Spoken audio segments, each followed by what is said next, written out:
Hello, my dear student. This is Dr. Mahipal Chaudhary, Zoology faculty, CLC Seeker. Dear students, today we are going to discuss about your mid-session major test number 19.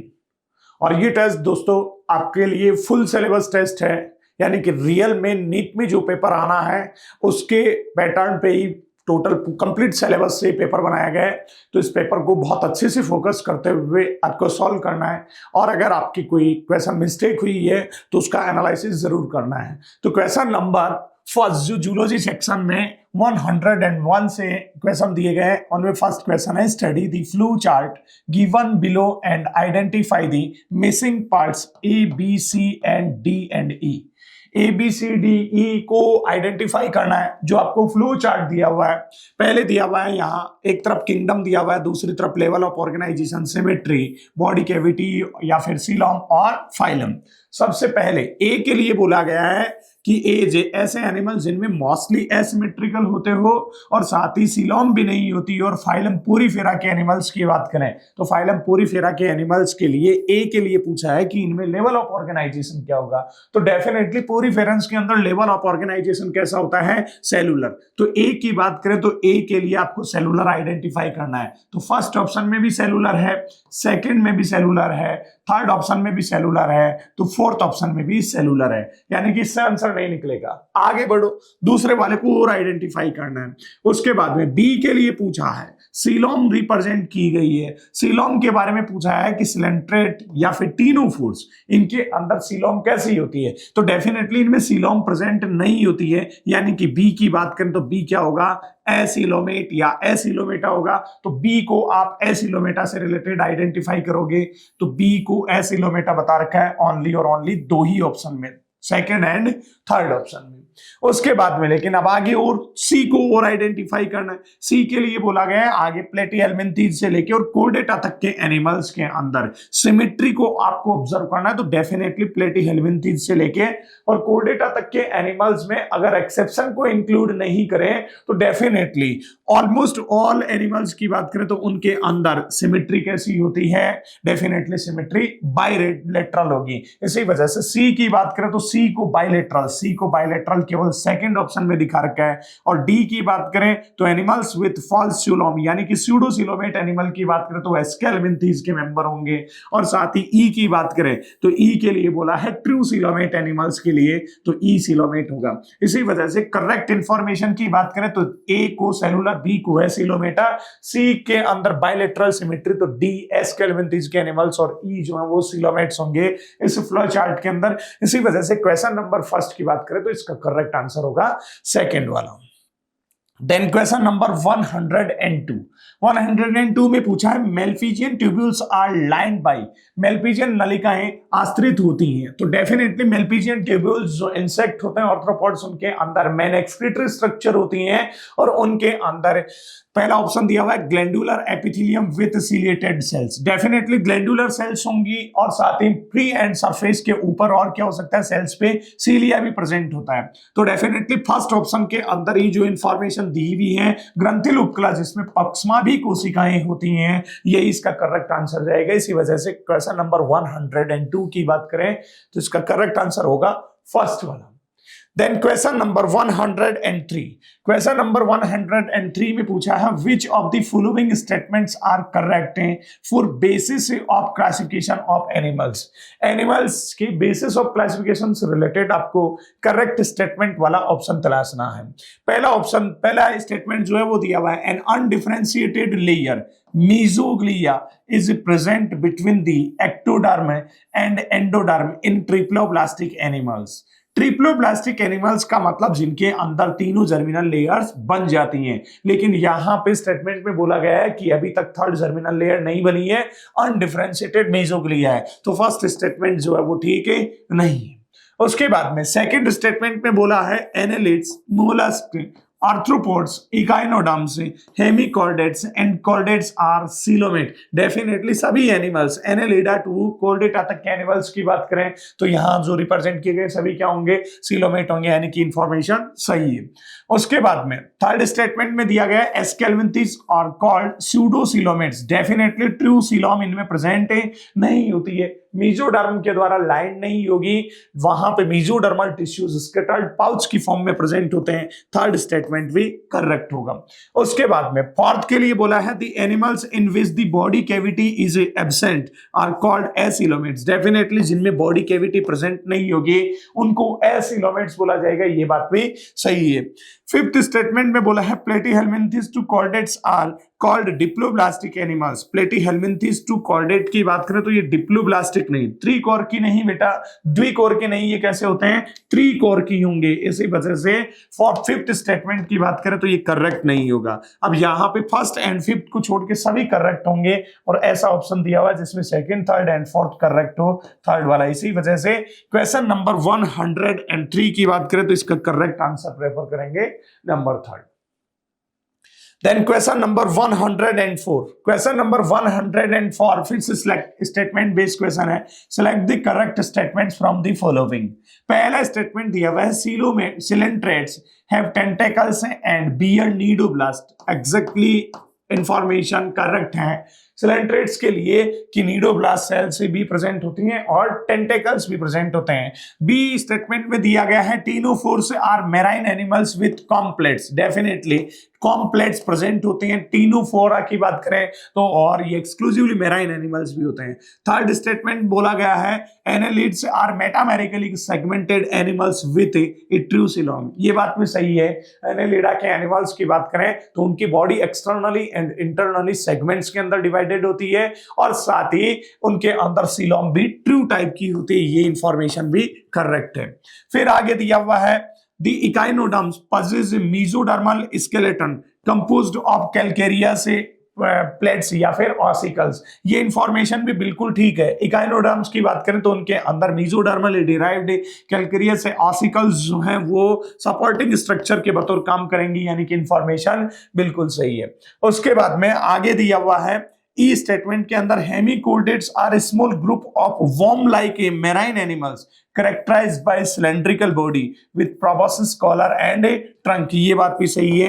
हेमिकोल्डेटा के animals worm like होते हैं और body के three parts की बात करें तो proboscis collar और ट्रंक होते हैं। ये बात भी करेक्ट है। इसी वजह से सभी स्टेटमेंट करेक्ट है। तो सभी ऑप्शन से रिलेटेड आप ऑप्शन तलाशोगे यहाँ पे तो डेफिनेटली सभी के अंदर फोर्थ ऑप्शन के अंदर सभी ऑप्शन के लिए दिया गया। इसी वजह से करेक्ट आंसर 104 का होगा, फोर्थ वाला।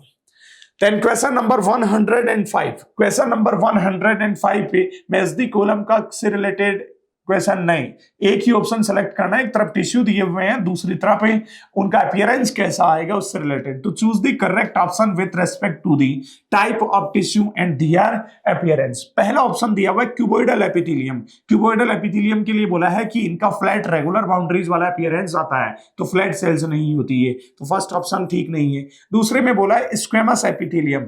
स्क्वेमस एपिथेलियम में सेल्स फ्लैट होती हैं, चपटी होती हैं, सही बात है। इर्रेगुलर बाउंड्रीज वाली होती हैं, यानी कि करेक्ट इंफॉर्मेशन है। इसी वजह से 105 की बात करें तो इसका करेक्ट आंसर कौन सा होगा, सेकंड वाला। Then question number 106। Question number 106 which of the following is false about a frog. Frog के लिए आपको फॉल्स स्टेटमेंट ऑब्जर्व करना है। तो पहला स्टेटमेंट दिया हुआ है eyes are bulged out and covered by nictitating membrane that protect them while in a water. Definitely मेंढक की बात करें तो उसके अंदर आईलिड्स जो है ट्रांसपेरेंट है, जो निक्टिटेटिंग मेम्ब्रेन प्रेजेंट होती है, फ्रीली मूवेबल जिसको आईलिड अपन बोल सकते हैं, वो प्रेजेंट होती है, जो कि स्विमिंग के टाइम में पानी में होता है तो उसकी आंखों को प्रोटेक्शन प्रोवाइड करवाने का काम करेंगी, यानी कि ए स्टेटमेंट जो है वो करेक्ट है। उसके बाद में सेकंड स्टेटमेंट में दिया हुआ है on either side of the eyes A membranous tympanum ear receive sound signals। Definitely tympanum year को रिप्रेजेंट करता है और साउंड सिग्नल्स को रिसीव करने का काम करेगा, ये बात भी सही है। लेकिन अपने को देखना है फ्रॉग से related false statement.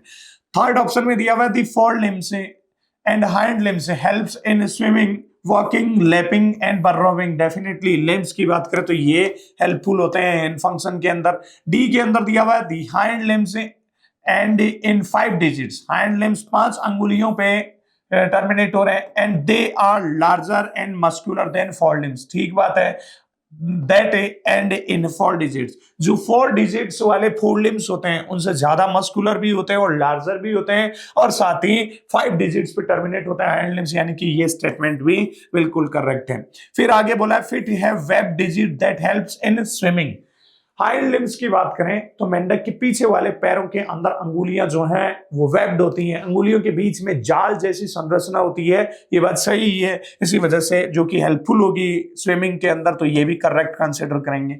Frogs do not exhibit sexual dimorphism, नहीं, फ्रॉग की बात करें तो उसके अंदर सेक्सुअल डाइमॉर्फिज्म प्रेजेंट होता है, यानी कि मेल अलग और फीमेल फ्रॉग अलग, इसी वजह से एफ स्टेटमेंट की बात करें तो ये करेक्ट नहीं है, केवल एफ करेक्ट नहीं है, इसी वजह से इससे रिलेटेड करेक्ट आंसर जो है वो 4th ऑप्शन में दिया हुआ है। इसी वजह से क्वेश्चन नंबर 106 की बात करें तो इसका करेक्ट आंसर होगा नंबर 4th।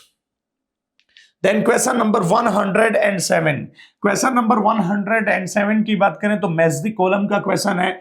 मेजदी कॉलम फर्स्ट है एंड कॉलम सेकंड, एक तरफ कार्टिलेज, बोन्स एंड ब्लड दिया हुआ है और कॉलम सेकंड के अंदर उनसे रिलेटेड कुछ प्रॉपर्टी दी हुई है। तो पहला दिया हुआ है concentric layer of matrix. Concentric layer of matrix की बात करें तो डेफिनेटली ये क्या किस में प्रेजेंट होती है, बोन्स के अंदर, और साथ ही एवेस्कुलर मैट्रिक्स की बात करें तो ये किसका होगा, कार्टिलेज। कार्टिलेज की बात करें तो कार्टिलेज का मैट्रिक्स कैसा होता है, एवेस्कुलर। ऐसे ब्लड की बात करें तो ब्लड के अंदर fibres and fibres producing cells present नहीं होती। अब ऐसी मैचिंग तलाश होगी जिसमें ए में थर्ड 2 ऑप्शन में दिया हुआ है, बी के अंदर फर्स्ट, बी में फर्स्ट एंड सी में सेकंड, केवल सेकंड ऑप्शन में दिया हुआ है। इसी वजह से क्वेश्चन नंबर 107 की बात करें तो इसका करेक्ट आंसर कौन सा होगा, सेकंड वाला। Then question number 108, question number 108 से रिलेटेड दिखना आपको, observe the given figure carefully, based on your understanding of mechanism of breathing, identify the position and condition of ABC during inspiration. Inspiration के दौरान जो आपको यहाँ थोरेक्स से रिलेटेड डायग्राम रिप्रेजेंट किया हुआ है, इस डायग्राम के अंदर करेक्ट इंफॉर्मेशन जो है वो तलाशनी है। तो डेफिनेटली यहाँ पे ए के लिए बोला गया है, ए की बात करें तो ये डायफ्राम जब इंस्पायरेशन होता है तो डेफिनेटली इंस्पायरेशन के टाइम में जो पल्मोनरी प्रेशर है, इंट्रापल्मोनरी प्रेशर, डायफ्राम जब कॉन्ट्रैक्ट होता है तो कॉन्ट्रैक्ट होते टाइम में ये क्या होता है, डोम शेप से फ्लैट होगा, और फ्लैट होने की वजह से इंट्रापल्मोनरी वॉल्यूम जो है वो क्या होता है, डिक्रीज होगा, वॉल्यूम जो है वो इंक्रीज होगा, और वॉल्यूम इंक्रीज होने के साथ ही प्रेशर डिक्रीज होता है। इसी वजह से high pressure to low pressure atmosphere से कहा जाती है लंग्स में। तो ए की बात करें तो ए जो है वो क्या होगा, डायफ्राम कॉन्ट्रैक्ट होता है। डायफ्राम कॉन्ट्रैक्ट होगा तो डेफिनेटली ये मूव करता है, एरो दिखा रखे हैं डाउनवर्डली, तो diaphragm contract and moves downward. Diaphragm के लिए कॉन्ट्रैक्ट से रिलेटेड ऑप्शन दे रखे हैं ओनली फर्स्ट एंड थर्ड, तो डेफिनेटली आंसर तो इन्हीं में से, लेकिन थर्ड ऑप्शन में दिया हुआ है मूव अपवर्ड ऊपर वाली साइड में मूव नहीं करेगा, डाउनवर्ड वाली साइड में मूव करेगा। इसी वजह से फर्स्ट ऑप्शन के अंदर ए की बात करें तो वो करेक्ट इंफॉर्मेशन है। फिर बी के लिए बोला है volume of thoracic cavity, volume की बात करें तो डेफिनेटली वॉल्यूम बढ़ेगा, और वॉल्यूम बढ़ता है तो प्रेशर कम होता है, तो वॉल्यूम इंक्रीज से रिलेटेड बी। और सी की बात करें तो जब एयर अंदर आएगी तो डेफिनेटली स्टर्नम और रिब्स की बात करें तो ये मूव करती है आउटवर्डली एंड अपवर्डली, इसी वजह से रिब्स एंड स्टर्नम से रिलेटेड ये कहानी ध्यान रखनी है। इसी वजह से फर्स्ट ऑप्शन के अंदर ही सभी इंफॉर्मेशन करेक्ट दी हुई, इसी वजह से क्वेश्चन नंबर 108 की बात करें तो इसका करेक्ट आंसर होगा फर्स्ट वाला। Then question number 109, question number 109 के लिए बोला है असर्शन रीजन का क्वेश्चन है। Thrombokinase is formed by a series of linked enzymatic reactions involving a number of inactive factor present in the blood plasma। बिल्कुल सही बात है। ब्लड क्लॉटिंग की मैकेनिज्म की बात करें तो थ्रोम्बोकाइनेज जो है वो प्लाज्मा में मौजूद कई निष्क्रिय कारकों के शामिल करते हुए एक जुड़ी हुई एंजाइमेटिक जो प्रतिक्रिया होती हैं उसकी एक श्रृंखला द्वारा बनता है, ये बात सही है। उसके बाद में आगे दिया हुआ है रीजन के अंदर thrombokinase is required for the conversion of inactive fibrinogen into active fibrin.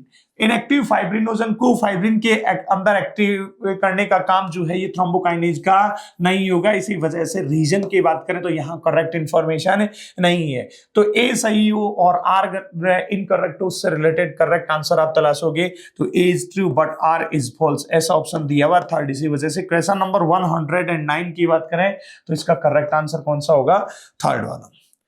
Then question number 110, question number 110 में दिया है the figure shows the 0.8 second duration of a single cardiac cycle with A, B, C denoting its stage. Choose the appropriate statement about A, B and C after identifying them.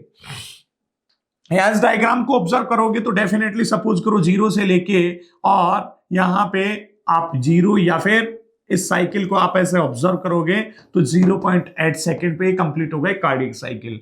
और इसमें definitely be वाले की बात करें तो यहां approximate 1, 2, 3, जैसे अगर यहां पे आप ऑब्जर्व करोगे तो बी वाला जो है सबसे छोटा सेगमेंट है इस सर्किल का, तो ये एट्रियल सिस्टोल हो सकता है। और साथ ही सी की बात करें तो सी वाला जो है ये वेंट्रिकुलर सिस्टोल होगा, और ए वाले की बात करें तो ये जॉइंट डायस्टोल होगा, जेडी जॉइंट डायस्टोल। अब आपने आइडेंटिफाई कर लिया, अभी इस दौरान क्या होता है उससे रिलेटेड आपको आइडेंटिफाई करने के बाद में तीनों के लिए करेक्ट इंफॉर्मेशन आपको तलाशनी है। पहला दिया हुआ है during C, the semilunar valve close producing second heart sound है। सी के लिए बोला गया है ड्यूरिंग सी, ये सी इस दौरान, यानी कि जब वेंट्रिकल के अंदर सिस्टोल हो रहा है उस दौरान क्या होता है, बोला गया है सेमिलूनर वाल्व क्लोज होते हैं। जब वेंट्रिकुलर सिस्टोल होगा तो उस टाइम में सेमिलूनर वाल्व क्लोज नहीं, सेमिलूनर वाल्व तो ओपन होते हैं। एवी वाल्व की बात करें हार्ट के अंदर तो एवी वाल्व जो है, जैसे सपोज करो ये 4 चैम्बर्ड हार्ट, और इस 4 चैम्बर्ड हार्ट की बात करें तो ये वेंट्रिकल, ये वेंट्रिकल और ऊपर वाले स्मॉलर चैम्बर हैं, ये क्या होते हैं, ये एट्रिया। अब एट्रिया और वेंट्रिकल की बात करें तो उनकी ओपनिंग को गाइड करने वाले एवी वाल्व होते हैं। जब वेंट्रिकल में कॉन्ट्रैक्शन होगा तो ये एवी वाल्व क्या होते हैं, ये क्लोज होते हैं। सेमिलूनर वाल्व की बात करें तो सेमिलूनर वाल्व तो क्या होते हैं, ओपन होते हैं, जबकि यहां बोला है क्लोज। इसका मतलब फर्स्ट ऑप्शन में इंफॉर्मेशन ठीक नहीं है। दूसरे में दिया हुआ है ड्यूरिंग ए के लिए बोला गया है, यानी कि जॉइंट डायस्टोल के लिए बोला गया है। इस जॉइंट डायस्टोल के दौरान क्या होगा, the atria contract, atria joint diastole के दौरान, यहाँ ए है ये जॉइंट डायस्टोल है, यहाँ एट्रिया कॉन्ट्रैक्ट नहीं करेंगे तो सेकंड ऑप्शन भी इनकरेक्ट होगा। फिर आगे बोला है ड्यूरिंग ए के बात करें यानी जॉइंट डायस्टोल से related both atria and ventricle so diastole, definitely ये करेक्ट इंफॉर्मेशन है। एट्रिया और वेंट्रिकल दोनों ए की बात करें 0.4 सेकेंड के लिए तो ये क्या करेंगे, कलेक्टिवली दोनों एक साथ क्या करते हैं, डायस्टोल की कंडीशन में होते हैं, यानी कि थर्ड ऑप्शन जो है इसमें करेक्ट इंफॉर्मेशन है। इसी वजह से 110 की बात करें तो इसका करेक्ट आंसर कौन सा होगा, थर्ड वाला।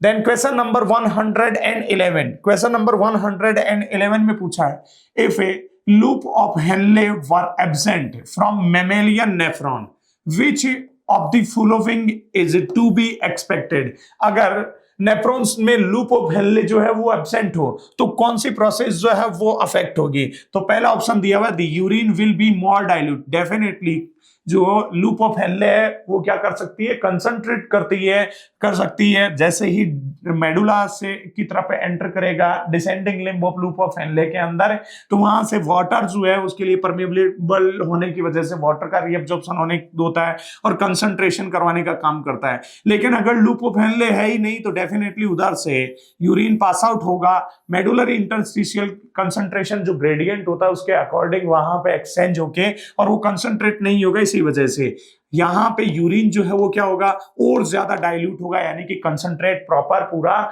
नहीं हो पाएगा, रीअब्जॉर्प्शन की प्रोसेस पूरी जो है वो नहीं हो पाएगी। इसी वजह से 111 की बात करें तो मूत्र अधिक पतला होगा, इसका करेक्ट आंसर होगा। 111 की बात करें तो इसका आंसर फर्स्ट।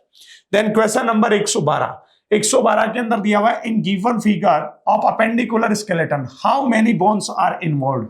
ये डायग्राम दिया गया है आपको, राइट साइड का जो लोअर अपेंडिकुलर है उसका डायग्राम रिप्रेजेंट किया हुआ है और इसके अंदर टोटल बोन्स का नंबर पूछा है। तो डेफिनेटली एक बोन यहां आपको सीधी सीधी कॉक्सल बोन दिख रही है और दूसरा टोटल लोअर लिम्स की बात करें तो उनमें 60 बोन्स होती हैं दोनों लिम्स में, लेकिन एक साइड की बात करें जैसे राइट साइड का है तो डेफिनेटली 30 तो ये हो गई और एक कॉक्सल बोन, तो टोटल कितनी बोन्स होंगी, 31 बोन्स होंगी। इसी वजह से 112 की बात करें तो इसका करेक्ट आंसर होगा फर्स्ट वाला।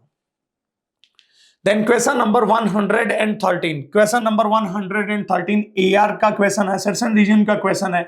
इसमें असर्शन के लिए बोला है the length of the anisotropic band remains unchanged during muscle contraction. सही बात है, मसल कॉन्ट्रैक्शन पेशी संकुचन के दौरान ए बैंड जो उसमें कोई बदलाव नहीं होता, यानी कि असर्शन की बात करें तो ये करेक्ट है। रीजन में बोला गया है when the sarcomere contract the Z line shift nearer causing the A band to slowly decrease। A band decrease नहीं होगा, ये इंफॉर्मेशन करेक्ट है नहीं है, इसी वजह से A true and R false ऐसा ऑप्शन दिया हुआ है थर्ड के अंदर। इसी वजह से 113 की बात करें तो इसका करेक्ट आंसर कौन सा होगा, थर्ड वाला। देन क्वेश्चन नंबर 114 के अंदर पूछा है choose the correct statement regarding the neural system. Neural system से रिलेटेड आपको करेक्ट इंफॉर्मेशन है वो तलाशनी है। पहला दिया हुआ है in lower invertebrates the neural organisation is very simple. Correct information है, लोअर इनवर्टिब्रेट्स में बहुत सिंपल टाइप का न्यूरल ऑर्गेनाइजेशन होगा। Insects are composed of brain ganglia and neural tissue. सही बात है, इंसेक्ट्स की बात करें तो उनके अंदर ब्रेन गैंग्लिया या न्यूरल टिश्यू से बना हुआ न्यूरल ऑर्गेनाइजेशन होगा। थर्ड में दिया हुआ है वर्टिब्रेट्स है वेल डेवलप्ड न्यूरल सिस्टम। ये बात भी सही है, वर्टिब्रेट्स में वेल डेवलप होगा। और the neural system of hydra is composed of network of neurons. Apolar type या नॉन पोलर टाइप के न्यूरॉन्स के नेटवर्क से बना हुआ होता है हाइड्रा का न्यूरल ऑर्गेनाइजेशन, इसी वजह से ये भी सही है। यानी कि चारों स्टेटमेंट ही करेक्ट है, ऐसा ऑप्शन दिया हुआ है चारों से रिलेटेड फोर्थ वाला। इसी वजह से 114 की बात करें तो इसका करेक्ट आंसर होगा फोर्थ वाला। Then question number 115, question number 115 के अंदर आपको पूछा है study the following table and select the correct option for endocrine glands, its a hormone and deficiency disorder. Endocrine gland से रिलेटेड उससे सिक्रीट होने वाला हार्मोन्स और डेफिशिएंसी से रिलेटेड जो डिसऑर्डर है उससे रिलेटेड आपको करेक्ट ऑप्शन तलाशना है। पहला दिया हुआ है न्यूरोहाइपोफाइसिस। न्यूरोहाइपोफाइसिस यानी कि पोस्टीरियर पिट्यूटरी से रिलेटेड बोला गया है वेजोप्रेसिन हार्मोन सिक्रीट होता है, यहां तक ठीक है, यानी कि एडीएच। लेकिन डिसऑर्डर में बोला इसकी डेफिशिएंसी से डायबिटीज मेलाइटस। ये वेजोप्रेसिन की कमी से नहीं, इंसुलिन की कमी की वजह से होता है, यानी कि फर्स्ट ऑप्शन में इंफॉर्मेशन ठीक नहीं है। दूसरे ऑप्शन में देखो आगे एड्रिनल कॉर्टेक्स से सिक्रीट होने वाला हार्मोन के लिए बोला गया है कॉर्टिकोस्टेरॉइड्स, यानी या ग्लूकोकॉर्टिकॉइड्स बोल सकते हैं, और डिफरेंट काइंड ऑफ कॉर्टिकॉइड्स में चाहे मिनरलोकॉर्टिकॉइड्स हो सकता है या फिर सेक्स स्टेरॉइड्स हो सकता है। और उन्हीं के अंदर बोला गया है जैसे डेफिशिएंसी की वजह से डिजीज, एडिसन डिजीज, तो डेफिनेटली एडिसन डिजीज जो है वो मिनरलो एंड ग्लूकोकॉर्टिकॉइड्स और मिनरलोकॉर्टिकॉइड्स की कमी की वजह से ये एडिसन डिजीज हो सकती है, यानी कि सही इंफॉर्मेशन सेकंड ऑप्शन में दी हुई है। इसी वजह से क्वेश्चन नंबर 115 की बात करें तो इसका करेक्ट आंसर होगा सेकंड वाला। Then question number 116. Identify the A, B and C in diagrammatic representation of the mechanism of a hormonal action. Hormonal action की mechanism से related आपको A, B और C को identify करना है। तो डेफिनेटली यहाँ पे A हार्मोन है और ये हार्मोन जो है ये अंदर वाली साइड में नहीं जा पा रहा है, अंदर रेस्पॉन्स जनरेट करेगा। तो ए की बात करें तो डेफिनेटली जो हार्मोन्स मेम्ब्रेन बाउंडेड रिसेप्टर है, ये किसी सेल की मेम्ब्रेन है, इस मेम्ब्रेन के ऊपर जो रिसेप्टर हैं इन्हीं के साथ बाइंड अप हो रहा है। तो डेफिनेटली ए की बात करें तो ए प्रोटीनेशियस हार्मोन होगा। तो डेफिनेटली ऐसे ऑप्शन प्रोटीन हार्मोन या प्रोटीनेशियस हार्मोन से related first and fourth option दिया हुआ है। बी की बात करें तो बी यहां रिसेप्टर होगा, बी की बात करें तो बी रिसेप्टर केवल फर्स्ट ऑप्शन में दिया हुआ है। और सी के लिए रेस्पॉन्स के बतौर डेफिनेटली इसके अंदर क्या जनरेट होता है, सेकेंडरी मैसेंजर। और सेकेंडरी मैसेंजर की बात करें तो ये कैल्शियम हो सकता है, CAMP हो सकता है या आइनोसिटोल ट्राइफॉस्फेट हो सकता है। इसी वजह से सी की बात करें तो साइक्लिक AMP। ऐसे ही इंफॉर्मेशन केवल फर्स्ट ऑप्शन में ही दी हुई है, इसी वजह से इस क्वेश्चन नंबर 116 का करेक्ट आंसर क्या होगा, फर्स्ट वाला। Then question number 117, question number 117 के अंदर दिया हुआ है seminal plasma the fluid parts of semen is contributed by. वीर्य का तरल भाग सेमाइनल प्लाज्मा किसके द्वारा बनता है? तो डेफिनेटली पहला ऑप्शन दिया हुआ है सेमाइनल वेसाइकल। सेमाइनल वेसाइकल का सिक्रीशन होता है, सही बात है।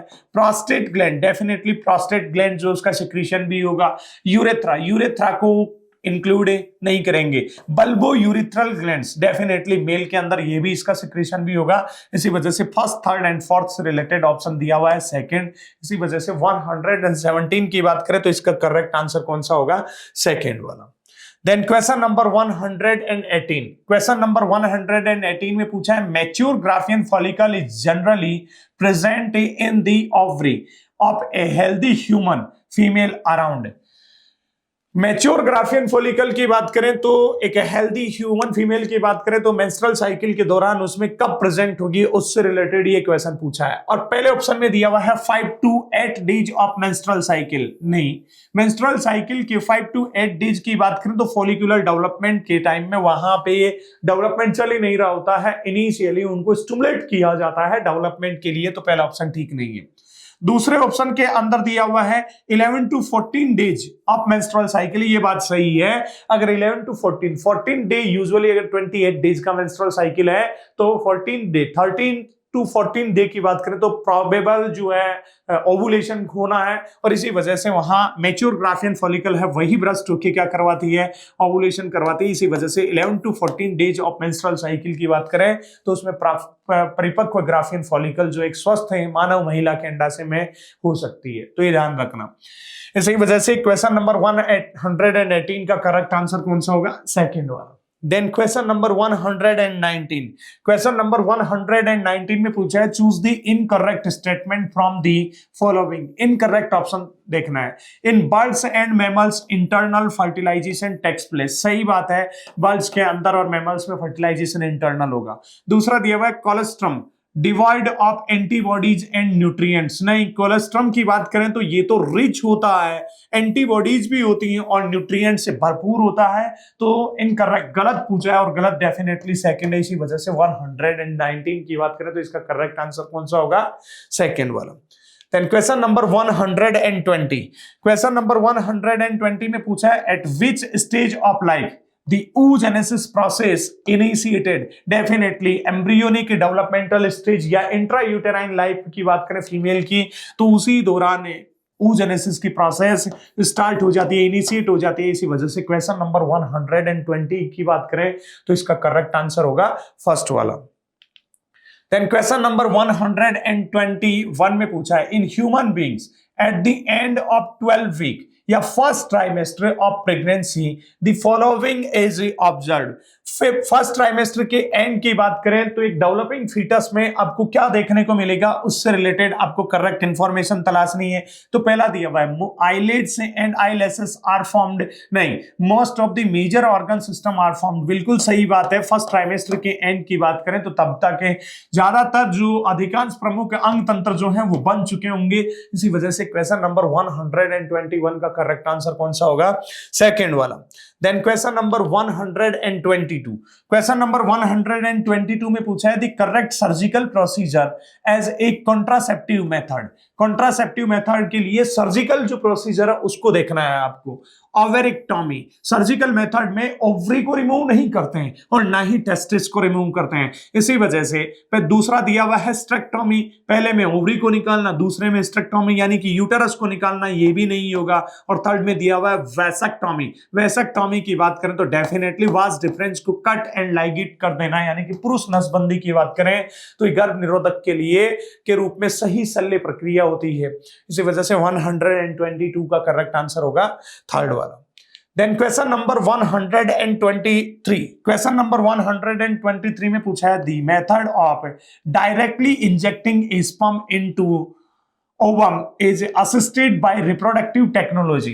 डायरेक्ट स्पर्म को ओवम में इंजेक्ट कर रहे हो या सेकेंडरी oocyte में इंजेक्ट करने की बात करें तो इस टेक्निक को बोला जाता है intracytoplasmic sperm injection. Third option में दिया हुआ, इसी वजह से बहुत ही सिंपल क्वेश्चन। 123 की बात करें तो इसका करेक्ट आंसर होगा थर्ड वाला। देन क्वेश्चन नंबर 124 में पूछा है distance between the genes and percentage of the recombination show. Genes के बीच में डिस्टेंस और रिकॉम्बिनेशन की परसेंटेज की बात करें तो डेफिनेटली इनमें डायरेक्ट रिलेशनशिप होता है, एक सीधा संबंध होता है। इसी वजह से क्वेश्चन नंबर 124 की बात करें तो इसका करेक्ट आंसर कौन सा होगा? फर्स्ट वाला। देन क्वेश्चन नंबर 125 में पूछा है in sickle cell anaemia glutamic acid is replaced by valine, which one of the following triplet codes for valine. Valine की बात करें तो उसके लिए कौन सा ट्रिपलेट जो है वो कॉड करेगा, तो पहले हमें दिया हुआ है जी जी जी जी जी नहीं जी यू जी करेगा, तो जी यू जी जो है वो ऑप्शन दिया हुआ है फोर्थ के अंदर, इसी वजह से 125 की बात करें तो इसका करेक्ट आंसर होगा फोर्थ वाला। देन क्वेश्चन नंबर 126 में पूछा है the phenomena of pleiotropic refers to. Pleiotropic का मतलब होता है एक ही जीन के द्वारा कई फिनोटाइप्स जो होते हैं उनकी अभिव्यक्ति को प्रदर्शित करना, और ऐसा ऑप्शन में दिया हुआ है the presence of two alleles each of two genes से controlling a single trait. Single trait नहीं, कई यानी कि मल्टीपल जो है फिनोटाइपिक एक्सप्रेशन होते हैं वो किए जाएंगे, ये single gene affecting multiple phenotypic expression, इसी वजह से करेक्ट इंफॉर्मेशन 126 की बात करें तो इसके अंदर आंसर होगा इसका सेकंड वाला। देन क्वेश्चन नंबर 127 में पूछा है in which genetic condition each cell in the affected person has 3 sex chromosome. 3 sex chromosome की बात करें और उसके अंदर भी 2 एक्स क्रोमोसोम और एक वाई, और ऐसा होता है क्लाइनफेल्टर सिंड्रोम के अंदर, तो डेफिनेटली यहां ऑप्शन सीधा सीधा दिया हुआ। सेकंड ऑप्शन की बात करें तो सेकंड ऑप्शन के अंदर क्लाइनफेल्टर सिंड्रोम दिया हुआ है, इसका करेक्ट आंसर कौन सा होगा, सेकंड वाला। देन क्वेश्चन नंबर 128 में पूछा है which of the following is used as an atmospheric pollution indicator. Atmospheric pollution indicator की बात करें तो डेफिनेटली लाइकेन जो है वो पॉल्यूशन के इंडिकेटर होता है, तो यहां 128 की बात करें तो इसका करेक्ट आंसर कौन सा होगा, सेकेंड वाला। देन क्वेश्चन नंबर 129 में पूछा है P प्लस क्यू का whole square, P square plus 2PQ plus Q square is equal to 1 represents an equation used in. ये इक्वेशन किसके अंदर यूज की जाती है, तो डेफिनेटली पहला ऑप्शन दिया हुआ है पॉपुलेशन जेनेटिक्स। पॉपुलेशन जेनेटिक्स की बात करें तो किसी एक पॉपुलेशन के अंदर है जो भी डिफरेंट एलिल्स की बात करें तो उनकी फ्रीक्वेंसी P प्लस क्यू हो या फिर होमोजाइगस हो या फिर हेटेरोजाइगस हो, उनकी फ्रीक्वेंसी जो है या फिर आवृत्तियां जो है वो नियत बनी हुई रहती है। हार्डी विनबर्ग इक्विलिब्रियम के द्वारा इसको एक्सप्लेन किया गया था, इनमें कोई बदलाव होता है तो निश्चित रूप से न्यू स्पीसीज जो है उससे का फॉर्मेशन हो सकता है। तो पॉपुलेशन जेनेटिक्स के अंदर हार्डी विनबर्ग के द्वारा इसको यूज लिया गया था, तो डेफिनेटली यहाँ क्वेश्चन नंबर 129 की बात करें तो जनसंख्या आनुवंशिकी की बात करें तो उससे रिलेटेड ये इक्वेशन होगी, इसी वजह से 129 का करेक्ट आंसर होगा फर्स्ट वाला। देन क्वेश्चन नंबर 130 में पूछा which type of selection is industrial मिलेनिज्म observed in moth या बिस्टन बिटुलेरिया। बिस्टन बिटुलेरिया के अंदर नेचुरल सिलेक्शन की बात करें तो किस टाइप का सिलेक्शन देखने को मिला था, उसके अंदर पहला दिया हुआ है स्टेबलाइजिंग। स्टेबलाइजिंग की बात करें नहीं, स्टेबलाइजिंग का मतलब नेचुरल सिलेक्शन से पहले जो करेक्टर था आगे सिलेक्शन के बाद में भी अगर उन्हीं यानी कि मीन वैल्यू की बात करें तो उसी को अगर एक्वायर किया जाए तो उसको बोलते हैं स्टेबलाइजिंग। जबकि बिस्टन बिटुलेरिया की बात करें, इंडस्ट्रियल मिलेनिज्म की बात करें तो बिफोर इंडस्ट्रियलाइजेशन जो है मॉथ जो है व्हाइट मॉथ जो उनका नंबर था ज्यादा था, और आफ्टर इंडस्ट्रियलाइजेशन जो है ब्लैक मॉथ जो है उनका नंबर बढ़ गया। यानी कि मीन या एवरेज वैल्यू के से हट के पेरिफेरल करेक्टर वैल्यू है उनको एक्वायर्ड किया जाता है किसी एक डायरेक्शन के अंदर, तो ऐसे को बोला जाता है डायरेक्शनल। पहले व्हाइट विंग वाले मॉथ का नंबर ज्यादा था और आफ्टर इंडस्ट्रियलाइजेशन डार्क विंग वालों का, इसी वजह से ऐसे को बोला जाता है डायरेक्शनल।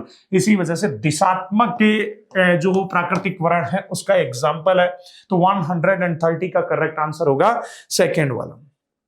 देन क्वेश्चन नंबर 131 के अंदर पूछा है the factors that lead to founder effect in population. Population वह कारक जो जनसंख्या में संस्थापक प्रभाव की ओर ले जाता है, वह है कौन सा है, तो ऐसा फैक्टर आपको ऑब्जर्व करना है। फर्स्ट की बात करें तो नेचुरल सिलेक्शन नहीं, दूसरे में दिया हुआ है जेनेटिक रिकॉम्बिनेशन नहीं, ऐसे ही म्यूटेशन नहीं, genetic drift. Definitely genetic drift की बात करें तो फाउंडर इफेक्ट, जेनेटिक ड्रिफ्ट को एक्सप्लेन करने के लिए या तो फाउंडर इफेक्ट या फिर बोटल नेक इफेक्ट के द्वारा इसको एक्सप्लेन किया जाता है। इसी वजह से यहां जेनेटिक ड्रिफ्ट की बात करें तो वो इसका करेक्ट आंसर होगा। 131 की बात करें तो इसका आंसर 4 होगा। आनुवांशिक अपव्यूहन, अपव्यूहन की बात करें, अपव्यूहन की जगह है विचलन ज्यादा बेटर रहेगा, लेकिन जेनेटिक ड्रिफ्ट दिया हुआ है, ये करेक्ट इंफॉर्मेशन होगी। देन 132 के अंदर पूछा है the substance produced by a cell in viral infection that it can protect other cells from further infection is. Further infection की बात करें तो जो इन्फेक्टेड सेल्स होती हैं, वायरस इन्फेक्टेड सेल्स या फिर ट्यूमर सेल्स होती हैं, वो जो नॉर्मल या हेल्दी सेल्स होती हैं उनको प्रोटेक्शन के लिए क्या सिक्रीट करवाती हैं, उससे रिलेटेड क्वेश्चन के अंदर पूछा है। तो डेफिनेटली उनके द्वारा पहला ऑप्शन दिया हुआ सेरोटोनिन नहीं, कोलेस्ट्रम नहीं, इंटरफेरॉन। डेफिनेटली इंटरफेरॉन की बात करें तो इन्फेक्टेड वायरस इन्फेक्टेड सेल्स हैं वो इंटरफेरॉन सिक्रीट करवाते हैं। करेक्ट आंसर 132 का कौन सा होगा? थर्ड वाला। देन क्वेश्चन नंबर 133 में पूछा है antivenom against snake poison contains antigen complex नहीं, एंटीजन एंटीबॉडी नहीं, एंटीबॉडीज। डेफिनेटली एंटी वेनम की बात करें तो उसके अंदर परफॉर्म्ड एंटीबॉडीज प्रेजेंट होती हैं, इसी वजह से 133 की बात करें तो इसका करेक्ट आंसर कौन सा होगा? थर्ड वाला। Then question number 134, question number 134 में पूछा है which of the following glands is larger size at birth but reduce in size with ageing. कौन सी ऐसी एंडोक्राइन ग्लैंड्स हो सकती है जो कि प्यूबर्टी की बात करें तो उस दौरान तो सबसे बड़ी, उसके बाद में जो है एजिंग की तरफ जैसे जैसे बढ़ेंगे वैसे वैसे उसका साइज रिड्यूस होता जाता है, तो थाइमस ग्लैंड। इसी वजह से क्वेश्चन नंबर 134 की बात करें तो इसका करेक्ट आंसर कौन सा होगा? थाइमस, थर्ड वाला। Then question number 135, question number 135 में पूछा smack is a drug obtained from the latex of papaver somniferum. पहले ही ऑप्शन के अंदर इंफॉर्मेशन करेक्ट दी हुई है। पॉपी प्लांट्स की बात करें तो उससे के लेटेक्स के द्वारा इसको ऑब्टेन किया जाता है, इसी वजह से 135 की बात करें तो इसका करेक्ट आंसर कौन सा होगा? फर्स्ट वाला।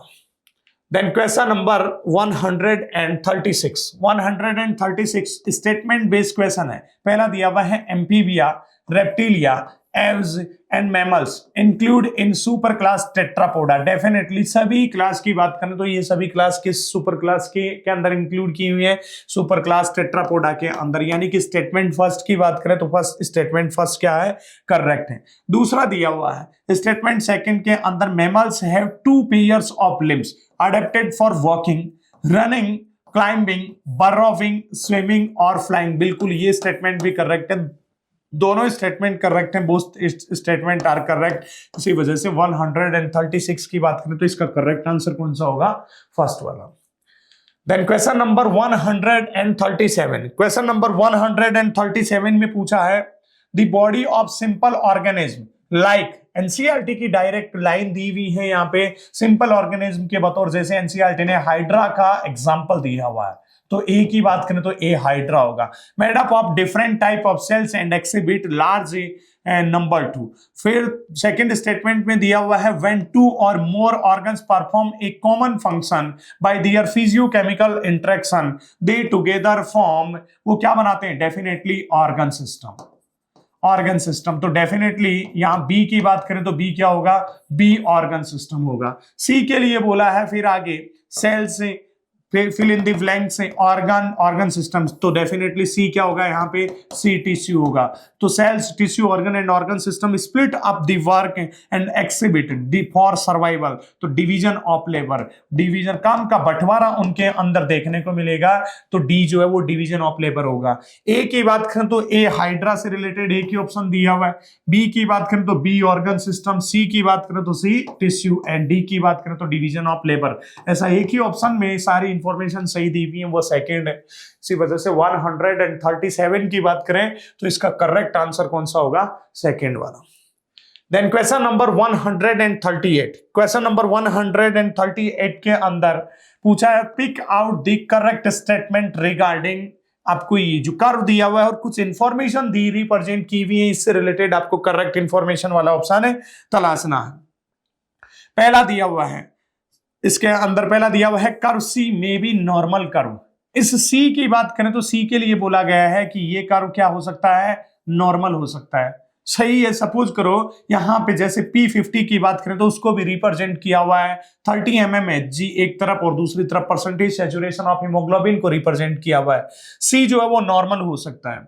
जब C नॉर्मल होगा तो उसके लिए बाद में फिर over condition curve A may be for myoglobin. Myoglobin की बात करें तो मोर स्टिप कर्व, और वो भी एकदम लेफ्ट साइड में, यानी कि ऑक्सीजन के बहुत ही कम पार्शियल प्रेशर के ऊपर ही 100% सैचुरेशन हो सकता है। डेफिनेटली ए की बात करें तो ये ए क्या हो सकता है, मायोग्लोबिन हो सकता है। यानी कि ए के अंदर भी इंफॉर्मेशन सही है अगर सही कंसिडर करें, और बी की बात करें तो बी में भी सही है।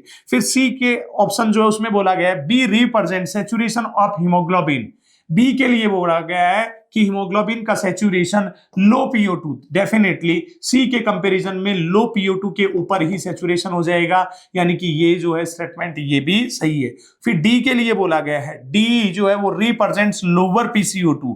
डी जो है right shifting of A oxyhaemoglobin dissociation curve की बात करें तो ये राइट साइड में शिफ्ट कब होता है, जब PCO2 क्या हो, हाई हो। PCO2 हाई हो या फिर PO2 क्या हो, लो हो। जबकि यहां क्या बोला है, lower PCO2।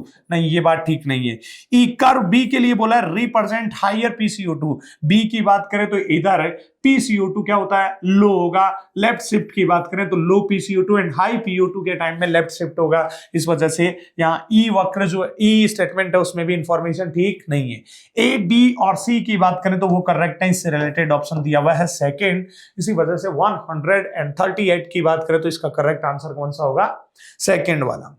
Then question number 139। Question number 139 में पूछा which of the below statement are correct and incorrect. कौन से करेक्ट है और कौन से इनकरेक्ट है, उनसे रिलेटेड आपको इंफॉर्मेशन तलाशनी है। पहला स्टेटमेंट दिया हुआ है यहां पे, plasma constitute 15% of the human blood. ये बात ठीक नहीं है। प्लाज्मा की बात करें तो वो 15% नहीं है, अप्रोक्सीमेट क्या कितना परसेंट होता है, 55% कंट्रीब्यूट देगा। इसी वजह से इस फर्स्ट वाले को एफ से मार्क करो कि ये फॉल्स होगा। ऐसे ही दूसरे में दिया हुआ है albumin is a plasma protein that helps in blood clotting. Blood clotting में नहीं, ब्लड कोलोइडल ऑस्मोटिक प्रेशर जो है उसको मेंटेन करने के अंदर हेल्पफुल होती है एल्बुमिन प्रोटीन। इसी वजह से यहां पे बी सेकंड स्टेटमेंट की बात करें तो ये भी ठीक नहीं है, इसको भी फॉल्स से रिप्रेजेंट करेंगे। फिर आगे दिया हुआ थर्ड में, factors of blood clotting are present in blood plasma in inactive form. ये बात बिल्कुल करेक्ट है। Plasma without clotting factor is a serum, ये बात भी सही है। Plasma contents mineral like Na+Ca+2 Mg+2 HCO3- Cl- along with glucose and amino acids, ये बात भी सही है। फर्स्ट एंड सेकंड तो क्या हो, इनकरेक्ट। फर्स्ट एंड सेकंड की बात करें तो फर्स्ट एंड सेकंड तो क्या है, इनकरेक्ट। और साथ ही रिमेनिंग जो है वो क्या होंगे, थर्ड फोर्थ एंड फिफ्थ की बात करें तो ये करेक्ट, ऐसा आंसर दिया हुआ है सेकंड वाला। इसी वजह से 139 की बात करें तो इसका करेक्ट आंसर कौन सा होगा, second. Then question number 140। Question number 140 में पूछा है, refer the given figure of a nephron and vasa recta showing counter current mechanism and select the correct option representing A B C and D. A B C और D को आपको identify करते हुए correct option जो है वो तलाशना है। तो यहां पे ए की बात करें तो डेफिनेटली ए जो है, ये जैसे सपोज करो डॉट डॉट लाइन है, ये इससे ऊपर वाले पार्ट के लिए बोला है कॉर्टेक्स, और इससे जस्ट नीचे वाले पार्ट की बात करें बी सी एंड डी की बात करें तो ए को छोड़ के बी सी और डी वाला जो पार्ट है ये किसमें प्रेजेंट होगा, मेडुला के अंदर। अब इससे रिलेटेड आप आंसर ऑप्शन तलाशोगे। ए की बात करें तो ए के अंदर यानी कि कॉर्टेक्स वाले रीजन की बात करें तो डेफिनेटली यहां देखिए आप चाहे इस नेफ्रॉन के पीसीटी वाले पार्ट के अंदर ऑस्मोलिटी कितनी होगी, 300 मिली ऑस्मोल पर लीटर। तो डेफिनेटली यहां ए भी कितना होगा, 300 मिली ऑस्मोल पर लीटर। 300 मिली ऑस्मोल पर लीटर की बात करें तो यहां ऑप्शन केवल दो ही दिए हुए, सेकंड और थर्ड वाले के अंदर। अब बी की बात करें, अब जैसे जैसे नीचे वाली साइड में जाओगे तो वैसे वैसे यहां जैसे जैसे बॉटम की तरफ जाओगे वैसे वैसे ऑस्मोलिटी क्या होती जा रही है, इंक्रीज होती जा रही है। इसी वजह से बी की बात करें तो बी के अंदर ऑस्मोलिटी कितनी हो सकती है, तो 400 300 से जैसे जैसे नीचे वाली साइड में जाएंगे वैसे वैसे ऑस्मोलिटी बढ़ रही है। और ऑस्मोलिटी बढ़ने का मतलब हो सकता है 400 500 600 के लगभग हो। सी की बात करें तो सी के अंदर जैसे यहां पे जैसे इस 800 या 900 हो सकता है, इसी वजह से 900 के लगभग दिखा रखी है। और डी की बात करें एकदम बॉटम वाले पार्ट में, तो बॉटम वाले पार्ट में लगभग कितनी होगी, 1200 मिली ऑस्मोल पर लीटर। इसी वजह से ए बी और सी से रिलेटेड करेक्ट इंफॉर्मेशन ओनली और ओनली सेकंड ऑप्शन के अंदर सही दी हुई है। इसी वजह से क्वेश्चन नंबर 140 का करेक्ट आंसर कौन सा होगा, सेकंड वाला। देन क्वेश्चन नंबर 141 में पूछा है, arrange the following steps of muscular contraction in sequence of events occurring first। Muscle contraction में कौन से इवेंट पहले होंगे और कौन से बाद में होंगे, उससे रिलेटेड आपको करेक्ट सीक्वेंस वाला ऑप्शन है तलाशना है। इसमें दिया हुआ है पहला receptor site on sarcolemma. Receptor sites की बात करें, सार्कोलेमा पे ग्राही जो है वो साइट्स, तो उन तक पहले क्या पहुंचेगा, उससे पहले तो नर्व इंपल्स आएगा और नर्व इंपल्स आने की वजह से न्यूरोट्रांसमीटर रिलीज होंगे। तो नर्व इंपल्स से रिलेटेड तो दिया हुआ है पहले ऑप्शन सेकंड वाला। तो सबसे पहले तो क्या चाहिए, नर्व इंपल्स चाहिए। तो नर्व इंपल्स को नंबर दे दो 1। सबसे पहला इवेंट कौन सा होगा, नर्व इंपल्स आना चाहिए। नर्व इंपल्स आने के बाद में आगे दिया हुआ है release of calcium ions, calcium ions का रिलीज होना, फिर acetyl choline release, shortening of sarcomere ये भी बाद में होगा, बहुत बाद में, न्यूरोमस्कुलर जंक्शन, और न्यूरोमस्कुलर जंक्शन के बाद में spread of impulse over sarcolemma. पहले दिया हुआ है सबसे पहले तो नर्व इंपल्स आएगा, और नर्व इंपल्स जैसे ही पहुंच जाता है उसके बाद में न्यूरोमस्कुलर जंक्शन पे नर्व इंपल्स पहुंचेगा, यानी कि न्यूरोमस्कुलर जंक्शन पे नर्व इंपल्स को पहुंचा दिया गया।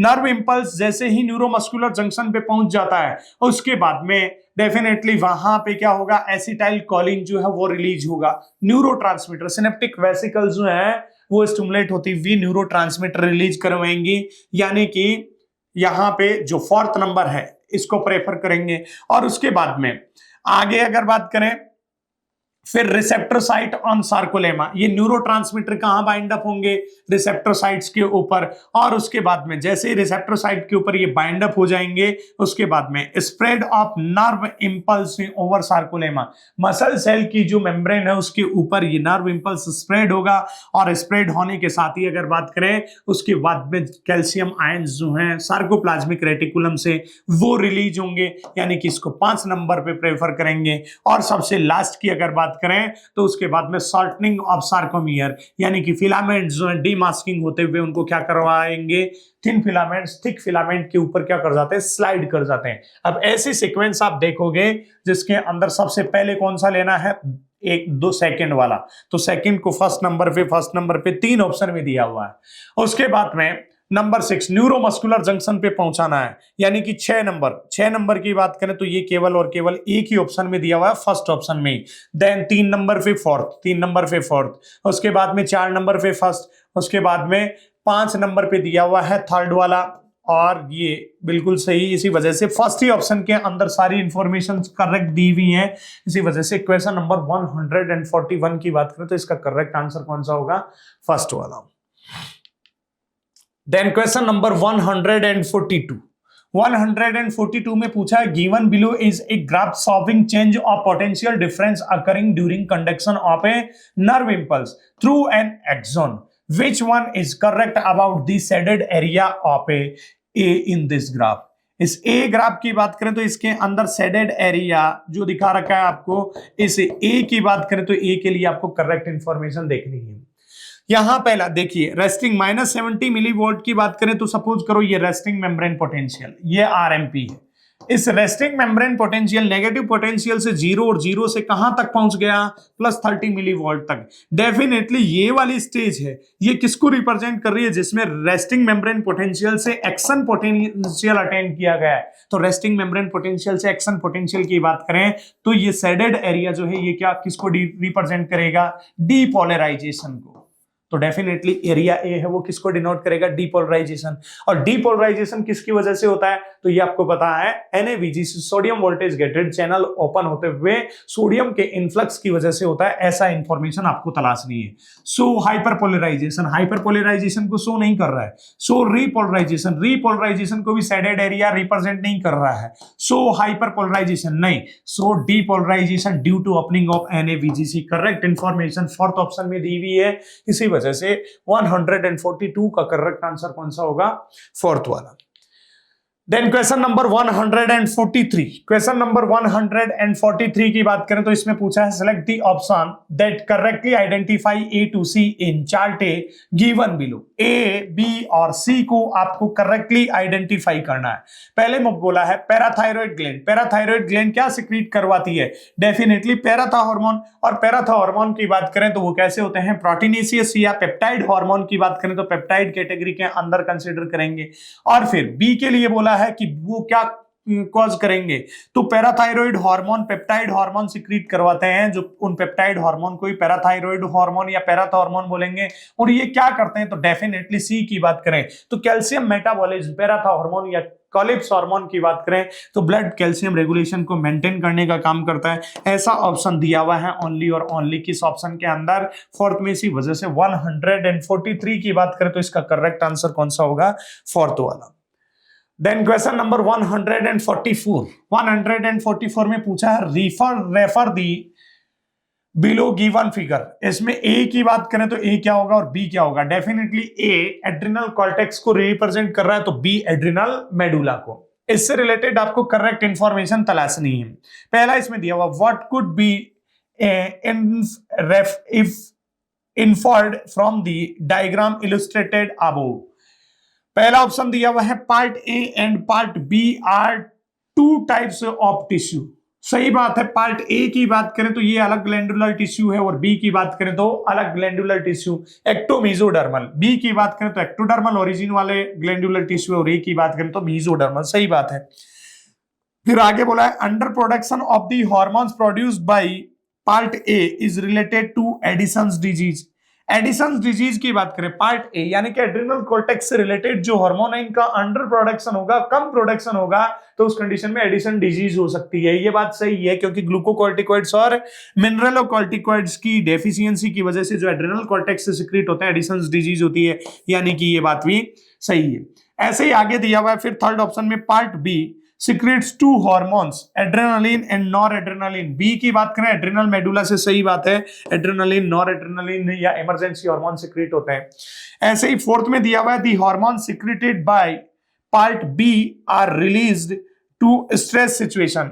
पार्ट बी यानी कि एड्रेनल मेडुला से सिक्रीट होने वाले हार्मोन्स कब सिक्रीट होते हैं, तो जब भी स्ट्रेस की सिचुएशन होती है तब सिक्रीट होते हैं, यानी कि ये इंफॉर्मेशन भी सभी स्टेटमेंट करेक्ट है। इससे रिलेटेड आंसर कौन सा आ जाएगा, फोर्थ वाला। इसी वजह से 144 की बात करें तो इसका करेक्ट आंसर कौन सा प्रेफर करेंगे, fourth.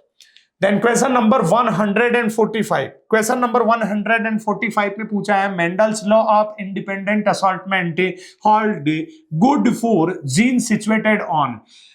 Law of independent assortment की बात करें तो ये किस पर स्थित जीनों के लिए सही है, तो डेफिनेटली होमोलोगस क्रोमोसोम। तो होमोलोगस क्रोमोसोम से रिलेटेड यहाँ एक ही ऑप्शन दिया हुआ है, सेकंड वाला। इसी वजह से क्वेश्चन नंबर 145 की बात करें तो इसका करेक्ट आंसर कौन सा होगा, सेकंड वाला। इसी के साथ अपने जूलॉजी सेक्शन की जो क्वेश्चन थे उनको अपने बहुत अच्छे से डिस्कस किए। आई होप आप सभी का पेपर बहुत अच्छे से गया होगा। इसी के साथ आप मिड सेशन टेस्ट सीरीज के साथ बने रहिए और अपनी प्रिपरेशन को आप एनालाइज करते रहिए और कंपटीशन में बने रहने के लिए अपने रूटीन को और अपनी स्टडी को कंटिन्यू रखिएगा। इसी के साथ फिर से मिलेंगे किसी पेपर सॉल्यूशन के साथ। तब तक के लिए आपको थैंक्स, ऑल द बेस्ट।